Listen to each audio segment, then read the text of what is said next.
ഒരു സാമൂഹിക മാധ്യമ അക്കൗണ്ടെങ്കിലും ഇല്ലാത്തവർ ഇന്ന് വിരളമാണല്ലേ? സാമൂഹ്യ മാധ്യമങ്ങൾ വഴി വൻ തട്ടിപ്പുകളും നിയമലംഘനങ്ങളും അതും ധാരാളമായി നടക്കുന്നുണ്ട്. വ്യാജന്മാർ നടത്തുന്ന സാമ്പത്തിക തട്ടിപ്പ് മുതൽ ക്രിമിനൽ കുറ്റകൃത്യങ്ങൾ വരെ ഇതിൽ ഉൾപ്പെടും.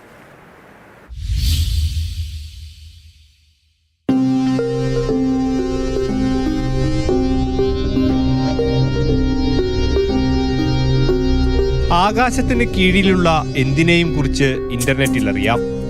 ഇന്റർനെറ്റ് ജനകീയമായപ്പോൾ സാമൂഹിക മാധ്യമങ്ങളും സർവ്വസാധാരണമായി. ആദ്യകാലങ്ങളിൽ സൗഹൃദങ്ങൾ പുതുക്കാനും സന്തോഷങ്ങൾ പങ്കുവയ്ക്കാനും ആരംഭിച്ച സാമൂഹിക മാധ്യമ ആപ്പുകളിലൂടെ ഇന്ന് വലിയ ബിസിനസ്സുകൾ വരെ സാധ്യമാകുന്നുണ്ട്. അതോടൊപ്പം നിരവധിയായ തട്ടിപ്പുകളും നിയമലംഘനങ്ങളും ഇതിലൂടെ നടക്കുന്നു. ഏറ്റവും കൂടുതൽ വരുന്നത് ഈ ഡേറ്റിങ്ങുകൾ വെച്ചിട്ടുള്ള ഡേറ്റിംഗ് സ്കാമുകളാണ്. അപ്പോൾ ഡേറ്റിംഗ് എന്ന് പറയുമ്പോൾ 1 രൂപ തൊട്ട് നിങ്ങൾക്ക് 5 രൂപ 100 രൂപ ഒക്കെ മുടക്കി നിങ്ങൾക്ക് ഒരു പരിചയമില്ലാത്ത ആളുകളോട് ചാറ്റ് ചെയ്യാം, രാത്രി നിങ്ങൾക്ക് ഒരുപാട് നേരം സംസാരിക്കാം, വീഡിയോ കോൾ ചെയ്യാമെന്നൊക്കെ പറഞ്ഞ പരസ്യങ്ങൾ ഫേസ്ബുക്കിലും ഇൻസ്റ്റാഗ്രാമിലും വളരെ വ്യാപകമായിട്ട് ഇപ്പോൾ കാണുന്നുണ്ട്.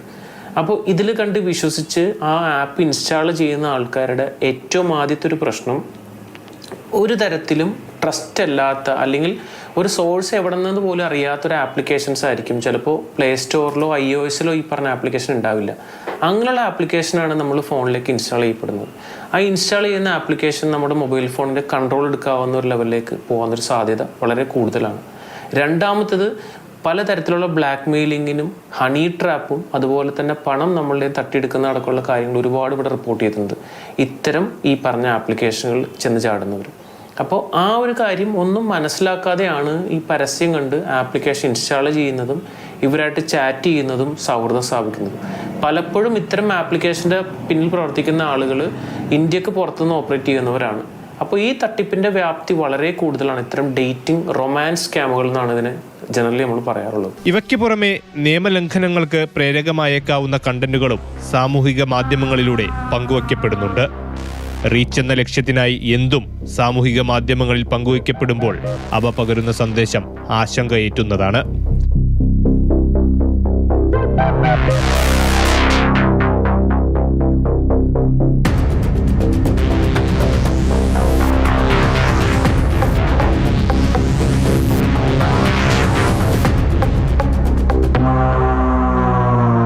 ഇപ്പോൾ ക്രിമിനൽസ് അല്ലെങ്കിൽ ഈ കുറ്റവാളികളായിട്ടുള്ള ആളുകൾ, ജയിൽ ശിക്ഷ അനുഭവിച്ച ആളുകൾ, നിലവിൽ മറ്റേ ഈ പറഞ്ഞ പോലെ ഒരു പ്രതി ഇറക്കപ്പെട്ടതിന് ശേഷം വളരെ അങ്ങനെയുള്ള ആളുകളെ അടക്കം ഏറ്റവും വലിയൊരു വീരപരിവേഷം കൊടുക്കുന്ന രീതിയിലേക്ക് സോഷ്യൽ മീഡിയ ഇന്ന് വളരെ ഇതായിട്ട് നടന്നുകൊണ്ടിരിക്കുന്ന കാര്യമാണ്. ഇപ്പോൾ നടി ആക്രമിക്കപ്പെട്ട കേസുമായി ബന്ധപ്പെട്ടിട്ടുള്ള പൾസർ സുനി, അയാളുടെ ഒരു വീഡിയോ ഇപ്പോൾ വ്യാപകമായിട്ട് പ്രചരിക്കുന്നുണ്ട്. അതായത് ആ ഒരു കുറ്റകൃത്യം ചെയ്തിട്ടും അല്ലെങ്കിൽ ശിക്ഷിക്കപ്പെട്ടതിന് ശേഷവും വരുന്ന ആ ഒരു വീഡിയോ എന്ന് പറയുമ്പോൾ കംബാക്ക് എന്നുള്ള രീതിയിലാണ് സ്വാഗതം ചെയ്തുകൊണ്ട് ഈ പറഞ്ഞ പോലെ അതിൻ്റെ പ്രചരിപ്പിക്കുന്ന ഒരു രീതിയിലേക്ക് ഇപ്പോൾ കണ്ടുവരുന്നുണ്ട്. അപ്പോൾ അതൊക്കെ ശരിക്കും പറഞ്ഞു കഴിഞ്ഞാൽ കണ്ടാൽ അതിൽ കമൻറ്റ് ചെയ്യുന്ന ആളുകളുടെ ഒരു മനോഭാവം അല്ലെങ്കിൽ അയാളെ സപ്പോർട്ട് ചെയ്യുന്നവർ, ഈ പറഞ്ഞ ആളുകളൊക്കെ നമ്മളുടെ സമൂഹത്തിൽ ജീവിക്കുന്നവരാണെന്ന് ഓർമ്മ വേണം.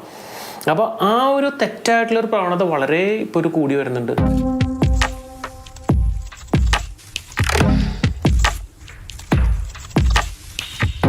ഏതൊരാളെയും എളുപ്പത്തിൽ വ്യക്തിഹത്യ നടത്താൻ ഇന്ന് സാമൂഹിക മാധ്യമങ്ങൾ വഴി സാധിക്കും. പലതരത്തിലുള്ള വ്യാജ വിവരങ്ങളും ഇത്തരം ആപ്പുകളിലൂടെ പ്രചരിക്കുന്നുണ്ട്. ഇവ റിപ്പോർട്ട് ചെയ്യുന്നതിനടക്കമുള്ള സംവിധാനങ്ങൾ നിലവിൽ ആപ്പുകളിലുണ്ട്. കൂടുതൽ നല്ല നിർദ്ദേശങ്ങൾ ഭാവിയിൽ വരികയും ചെയ്യാം. ഏതായാലും സാമൂഹിക മാധ്യമങ്ങളിലെ മോശം വശങ്ങൾ തിരിച്ചറിഞ്ഞ് നല്ല വശങ്ങൾ ഉപയോഗപ്പെടുത്തുക എന്നുള്ളതാണ് പ്രധാനപ്പെട്ട കാര്യം. മാതൃഭൂമി ന്യൂസ്, കൊച്ചി.